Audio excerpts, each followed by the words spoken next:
Well, g'day curd nerds. Welcome to day 11 of the Cheese a Day challenge. Today I'm going to be trying some cherry Bocconcini, which is it's made in Australia, La Casa del Formaggio, so the home of cheese. Says tradition of Italy, made in Australia, 220 grams net. Well, that'd be including the brine. Unfortunately, it's not made with buffalo milk. So it says ingredients: pasteurised cow's milk, salt, non-animal rennet and starter cultures, fat content of 20.3%, which is on the light side, so that's good. But yeah, so let's crack into this. It says celebrating 30 years of cheese making in Australia. So where is it made in Australia specifically, does it say? It's made in Glynde in South Australia. There you go. That's where the factory is, or the headquarters, or what have you. All right, so let's try and get into this bad boy. And we just pop the lid, I would expect. Here we go. So Bocconcini, or Bocconcini, I'm not sure how to pronounce it, but I think that's about right. Let me know in the comments if I'm right or wrong. See, it's a stretch curd cheese, so in the same family as, say, mozzarella. But let's get one of these little balls out. I don't know if you need a cracker. You would serve this up with a salad mainly. It looks like it's been made with a machine because there's like machine cuts on how it comes out. It tears like a typical pasta filata cheese. You're going to unravel it. Don't want to torture this poor little thing.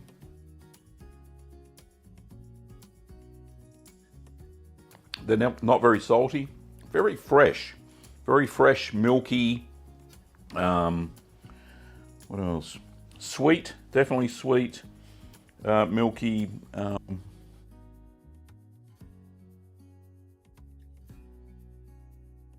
little bit of chew, but not overly so. Doesn't melt in the mouth, doesn't coat it or anything like that. Yeah, nice little fresh cheese. That's quite nice. This might be one of the shortest Cheese a Day challenge videos, yeah, because there's not much more to say. It's quite nice. I would have preferred a buffalo Bocconcini because it's much more fat in buffalo milk. Cow's milk, yeah, it's okay. This is nice. Yeah, I like it. It's quite good. You can eat it by the ball and just keep eating. A little bit of a squeaky texture on the outside of the ball, but absolutely delicious.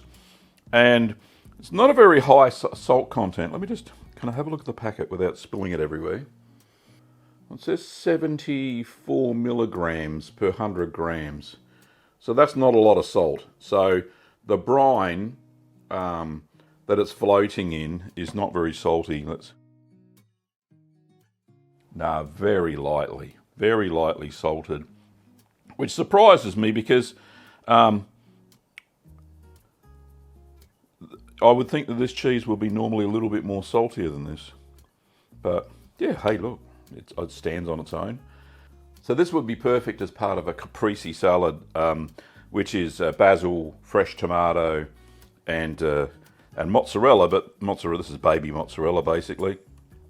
And yeah, absolutely perfect. And did you know that the Caprese salad has the 3 colours of the Italian flag on it?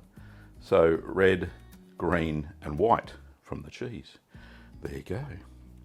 And that's why it's arranged in that manner in restaurants. So yeah, delicious. And this, yeah, would be absolutely perfect with basil and tomato. Bit of pepper and salt. Yeah, very Moorish. I like it. If I could find a buffalo milk's version, that would be spot on. But I don't know if there's enough days in the month of February for me to go and hunt one of those down. But lovely little cheese. Go and check it out. I'm sure there's versions near where you live of Bocconcini or Bocconcini. Great little cheese. If you want to make mozzarella, The traditional way, very similar to this, then you can go and check out the video on the egg card. I've made it before.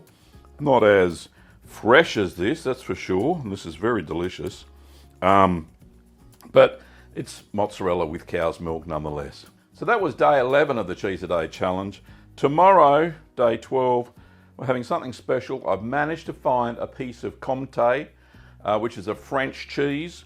And that's the AOC version. I managed to get not a knockoff, but the real deal. Whew. Tell you what, that cost a pretty penny. But anyway, we'll try that tomorrow. Thanks for watching, Curd Nerds, and I'll see you next time.